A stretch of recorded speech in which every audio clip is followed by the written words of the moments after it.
Hi everyone. So I wanted to start a new um basically series on my Instagram channel where we highlight some really awesome Dallas-based business owners, and we talk about some of their amazing contributions that they're doing. And so today we're obviously starting with Misty, who is amazing. She is one of the first businesswomen that I met since I started the company. I wasn't looking, but a friend of mine ended up telling me, you should really look into getting a photographer and kind of stepping up your game as far as your Instagram and just your online photography.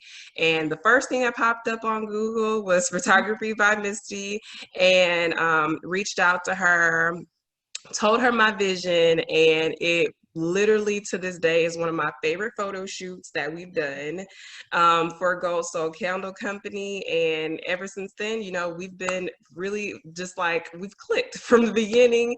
And we actually did the uh, Christmas at Legacy West with her, which we'll talk about later. So, hi, Misty, and thank you so much for being Hello. here. Yes, thank you for having me. Yay. Okay, so first, let's start off by talking about how did you even get into photography?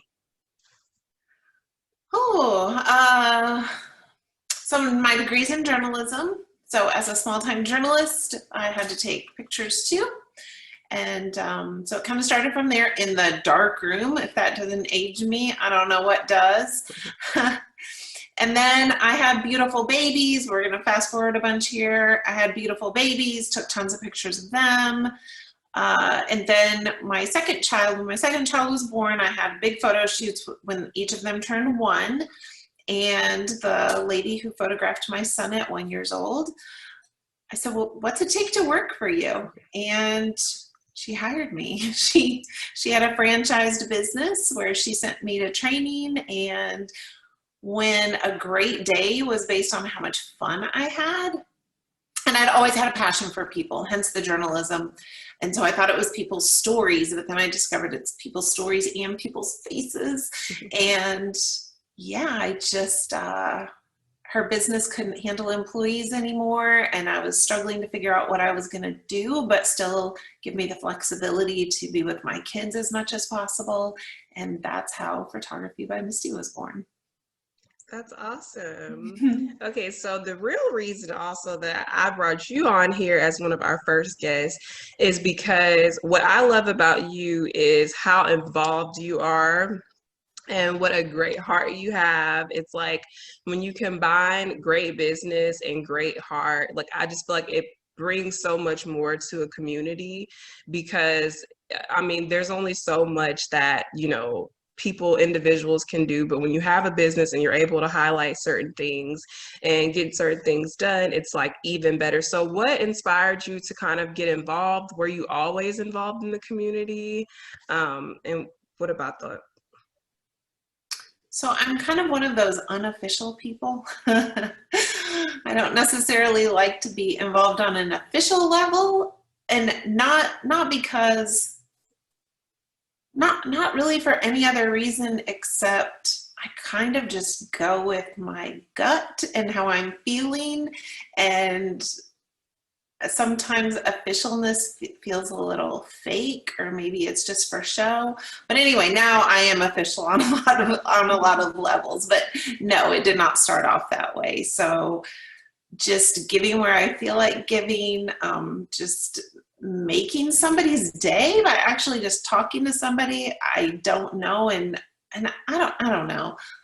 I'm also feel like I'm kind of intuitive when it comes to people's feelings. So a lot of times I can just sense when somebody's having a bad day. Anyway, so yeah, unofficial for a lot of years, but no, recently definitely heavily involved in the community, and yeah, just kind of a natural progression of things.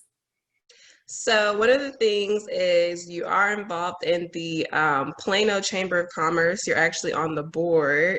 So for any of us aspiring business owners, wondering what does that entail? What do you do? How do you get involved? You want to talk about that? Sure. there. So I say the biggest thing, well, first of all, network, lots of networking, getting to know people. And then that's also good for business because people want to do business with those they know, like, and trust. And it seems like such a catchphrase, but there's just so much validity to it. I mean, you think about it, they're everybody's brother, sister, uncle, cousin, wife, everybody's a photographer. So how, like, what's a game changer? Just getting to know people. And also within that space, not being afraid of the competition, because everywhere I go, there's another photographer, but some people wouldn't click with me and others wouldn't click with some of my friendly competition. Some of my friendly competition does things that I don't do. I do things they don't do. So just get involved and stay consistent. As far as the Plano Chamber, it's just like one of the number one things I've ever done for my business. So as my kids grew up and I was able to get more involved, and it's always been in an unofficial capacity that I've served the Plano Chamber. My son used to come out to my office and say, "Do they pay you? Because you're always talking about the Plano Chamber." But it works. I mean, that's one of the sayings we have in the Plano Chamber. Like, I've been a member for X number of years and it works. The Plano Chamber works, but you have to work within it. And that doesn't mean giving your services away. It just means being committed and picking those programs that speak to you and your business and getting involved in them. So I started off on some committees. And then I would say the number one game changer for getting involved with the community was doing Leadership Plano. So every city has a leadership program. So if you live in a community or work in a community, I would apply to their leadership program. And I was turned down the first time. And I just asked, what can I do not to get turned down next time? And it's just reapply, be persistent, and then it just opens the door for so many more opportunities.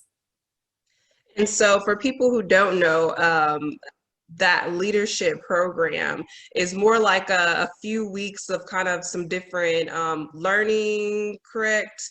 Learning different parts of the community. Yeah, I don't know what that looks like in all cities, but for Plano, it's 9 months. It's a 9-month commitment. It's 1 day a month, 1 day a month, all day long, and it will be different departments. So say 1 month, it is city emergency services. I'm probably not saying all this right.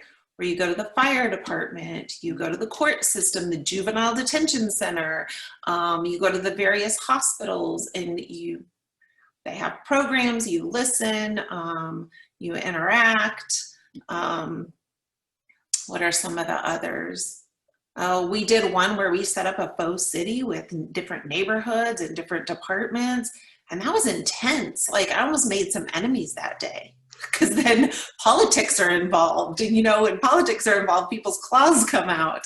But it just gave you a great way to learn about all the different parts of a city and what makes it go round. And the first day of Leadership Plano is a retreat, and you go out of town and you're paired up with somebody on a bus who you've never met before, and you have to get to know them on this 2-hour journey. And then I shared a hotel room with her, and you think, oh my gosh, what have I signed myself up for? Like, all these strangers. But to this day, those 35 people are some of my best friends. And every week I interact with a handful of them on personal level, business levels, and same with the Plano Chamber. The Plano Chamber helped me raise my family. So it helped me raise my business, but it also helped me raise my family. And I don't want to talk too much about that because I'll cry. People say it takes a community. It really does. And the more community players you can have on your team helping you raise your family and your business, the better off you're going to be. Yeah, I haven't been in business obviously as long as you, but the difference between, you just can't do it on your own. You just cannot do it on your own. And once you surround yourself, you get a tribe, it just feels better. It's so much easier. It feels better. So yeah, that's amazing. And so my next question is, what do you think is the biggest lesson that you've learned since being a business owner? Wow. Or you can do multiple ones if you want. I know sometimes when people say the biggest one, that's really hard. Uh, well,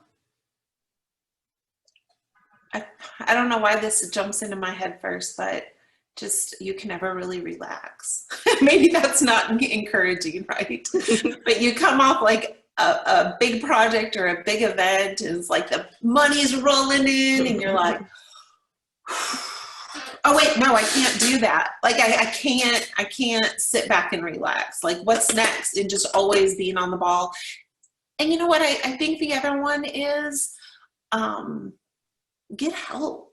Like there's parts of business I cannot stand, like books and financials. And so when I hired a bookkeeper, I went from, I'm embarrassed to say, but a box full of invoices and receipts, and I would do a movie marathon the beginning of January every year and go through that box and like do it old school. That's so embarrassing. And then I hired a bookkeeper, game changer. I have a CPA, game changer. My husband gives me a hard time because 8 years ago I hired Jenny, who is still with me today. And I told my husband, I want somebody to do all the crap work. And he was like, don't call it that. Like, how are you going to get somebody to do that if you call it the crap work? It's like one man's trash is another man's treasure. Like there's things I hate that other people, that's their jam. So, you know, I thought I was going to, it's like having kids. Are we going to wait till we can afford them? Nah, just have it, hire somebody and you'll figure out a way to pay them. It's true, because then all of a sudden it's not just about you anymore. It's about somebody else. And I promised this person they're going to make this much money. And so you're building your business not just for you, but for other people too. And that feels really good.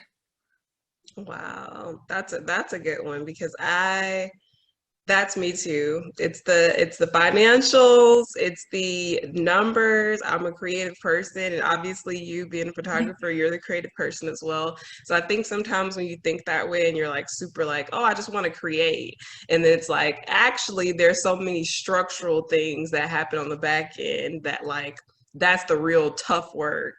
So yeah, that's amazing. So also, I wanted to talk about last November, December. Yeah, November and December, we actually, you texted me and were like, you know, I have this great idea. I'm thinking that we should, you know, you had a deal with, I don't even think you had the deal yet with Legacy West. But speaking things into existence, you're like, oh, I'm going to do this. And like, would you be interested? And what do you think? And I literally was like, this is the example. So if for people who don't know, Misty actually put on a photography, photographs with Santa, and she brought in a Black Santa for some of the days and asked me if that was a great idea. And I was like, amazing. And I told you my story of growing up, and my mom made she made it a big deal that she had to get us to take pictures, not only of a Santa, but a Santa that looked like us. And I told you, I was like, I think that that is very important, especially coming off of, you know, the Black Lives Matter movement and everybody having things to say, but so few people put it into action. And I mean, genuinely put it into action. So when you asked me about that and, you know, got my opinion, and that's important too, because so many people have these ideas. They don't have friends that are people of color, unfortunately. And sometimes, you know, they put things into place and it just doesn't hit the way that it should. But we got such an authentic, amazing Santa who had never been a Santa before. And things just went so well. And so I just want to thank you for that. And just like, to me, you're such a great example of not only a woman in business, but like a woman in business with integrity And, you know, I look up to you. I genuinely do. And I'm like, you know, yeah, I do. And I'm so happy that, you know, I have you through this journey.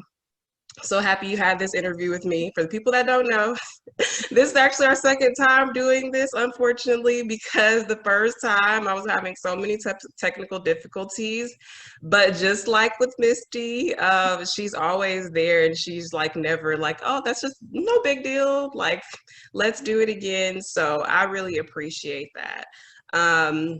So last thing, if you have anything that you want to plug, anything coming up, you know, if you want to tell people what your Instagram is for your photography page, as well as your website, any closing words? Yeah, so I always forget what my Instagram is, but I my think website is, okay, I don't know. photographybymisty.com. Yes, we do Santa shoots. Yes, we do promotional products. For the most part, we do headshots, and they are hassle-free because we come to you. And because otherwise, who wants to book an appointment, go like leave the office and go make that happen? Instead, we just bring the professional studio to you. And I just wanted to touch a little bit, if you don't mind, on the Black Santa offering.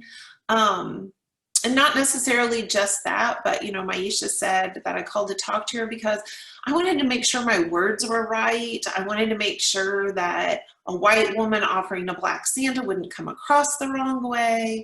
I just needed to make sure all of my, you know, I just love people, and I don't really think about political correctness, but sometimes you have to. And especially when it's just like out on the internet and it's not just me speaking, like, and so it's just nice to have trusted partners in life that you can have those real conversations with. And I didn't have to worry about offending her, and she knew that if I said anything wrong, it was just coming from a place of being naive. And so I don't, again, so I'm not going to be politically correct right now, actually. If you don't have those people in your life, kind of shame on you. Like, get out there and introduce yourself to people, and don't be afraid to have real conversations, because when we have those conversations, there's not that hate, there's not that not liking people or not trusting people, because you really get to know what's on the inside. So I know you didn't want me to end that way, or didn't know I was going to do that, but I just love having people like you in my life that we can just have those conversations, and you know that I'm coming from a good place, and I know that you're coming from a good place. So yeah, that's it. Always, always. I feel like we're literally, I always say that I'm like, me and Misty literally we save the world through conversations all the time. Yeah, we just do. like, we love it. And like you said, that's so important. And it's like when you combine that, which is really one of the biggest problems in the world, is like so many powerful people don't like talking to each other, and unfortunately certain things just don't get done because you need people who understand things to have those conversations and to feel comfortable having them.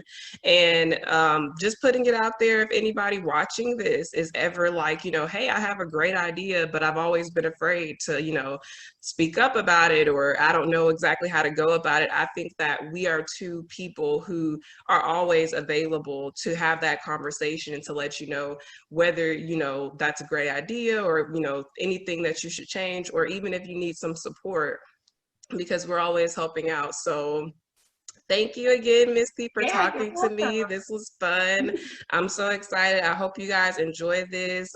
This is the first of many of these interviews that we're going to be having, and I hope you guys stick with it. Thank you so much.